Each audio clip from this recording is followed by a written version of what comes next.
Okay, so look, if you've been watching me for a little bit, you know that I usually jump around between different players on here a lot.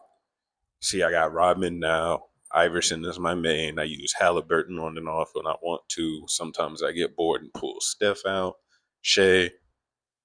I jump between a lot of people all the time, right? And I've already had the questions. How do you do this? How do you have so many people maxed out and all that different stuff? It's because they're not all maxed out. Okay. I'm smart with how I use my resources on here. If you're new and you only got like one superstar or so, this won't necessarily help you right now as much as it'll help you in the future for kind of having your account right for when you do get to that point. And then if you have been playing, it'll help you out with being able to spend those talent cards a little more spread out between all your different players, okay? And allow you to be able to use multiple people without always having to reset everybody that you're trying to use, right? So you know the way that you can come in here to your potentials, you can come to the recommended builds and you can see all the different ways that you can potentially build. You can do that same thing with your enhancements and with your talents on players. And this is what I mean. Every player that you get, let me not use Rodman, let me use a better example, right? At one point, I had AI all the way at E6. Or no, E7. I had him all the way E7 maxed out, right? And I had played with him for a good amount of time before I did decide to get him all the way to E6. And the reason he's only at E3 now is because I got to a point where I seen that like it didn't make a big difference for me on him. And a lot of players in the game are like that. Now you can't be as, you know, generous to all your players with the enhancements just because they do cost more. So, for example, if there's somebody like Shea where you want to go in here and you want to buy his E6, you still got to get all those other ones beforehand. So, you're still going to be spending all those fragments regardless. You won't really be able to avoid it. But if you do your research and you know that the enhancements are worth it on that player, you can at least go into it knowing that you're getting what you want. And outside of that, you can save the rest of your fragments for somebody to come along that you actually need it for, right? Same kind of thing goes for the talents. And one of my best examples is Steph. I've talked about it in his video. Steph is a player that I come back to a lot of the time, and I will throw 80 talent cards on him. Just activate 4 abilities and use them from there. He's good. No enhancements, no nothing. Go on my little run until I get bored of using him. Right now, actively, I have Iverson, complete all talents maxed out. I got Halliburton, all talents maxed out. And then I just went to go pull Rodman, and I have most of his talents maxed out, everything but the freestyle abilities.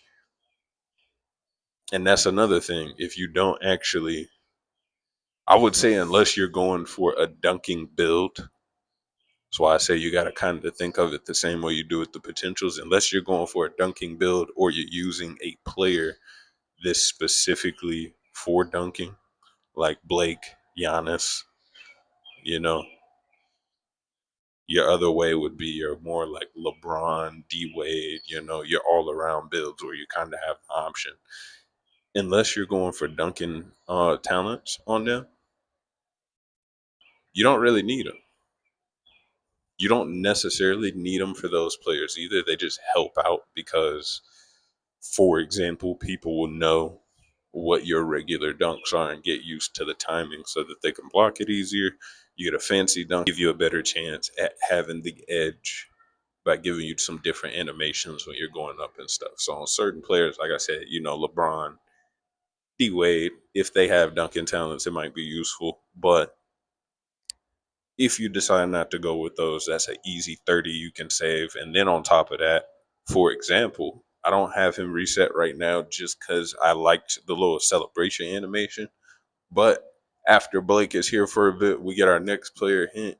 we mess around and get like T Mac or Ant or something like that, and I'm low on talent cards, I'll probably reset them. Okay, get my full 150 back, and then just come in here and activate the talents that I actually use because it's a few of them that I don't use on them. For example, what everybody gets a dash talent usually. He has two here. You don't have to have them. I don't always use them, especially the quick fire jumper.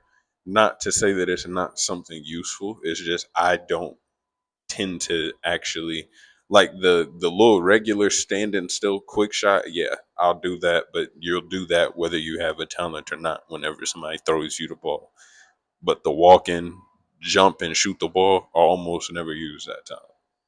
Yeah, I would be using losing the little catch and go, so the little dash whenever he catches it. But again, if I was just deciding that I wanted to be spreading the talent cards around a little bit, I could say that I don't necessarily have to have that. Sorry, buddy, can't do it right now. Appreciate you though. Yeah, I was going here and be like, yeah, I don't necessarily need that, so I'm not gonna pull for that right now. Come on, Birdie, don't do this. Don't do this. Self alley oop layup. That's another thing. Double clutch layup. I don't actually use that for real.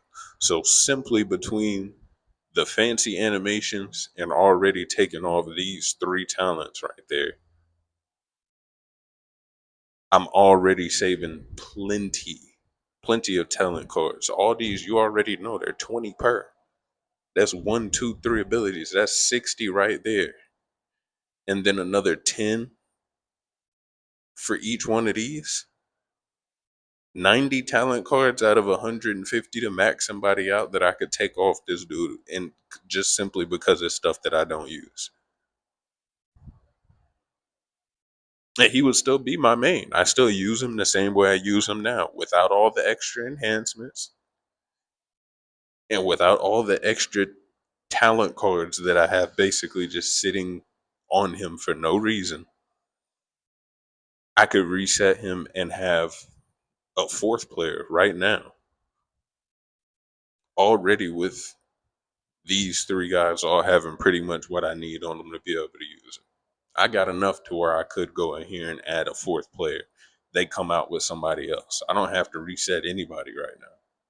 That's the main reason I want to put this out because every time somebody new comes out, everybody has to, oh man, is it worth resetting this player or resetting this to do this and that?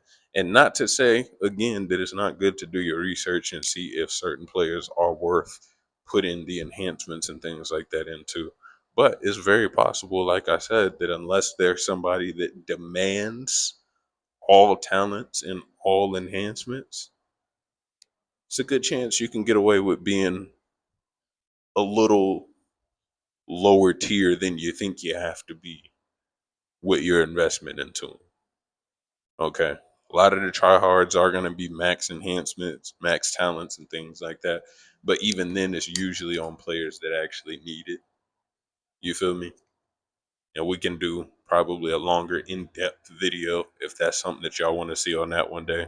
But outside of that, hopefully this helped y'all out. We are close to hitting 500 subscribers, which is insane. Did not think we was gonna be this close. We just started in like May.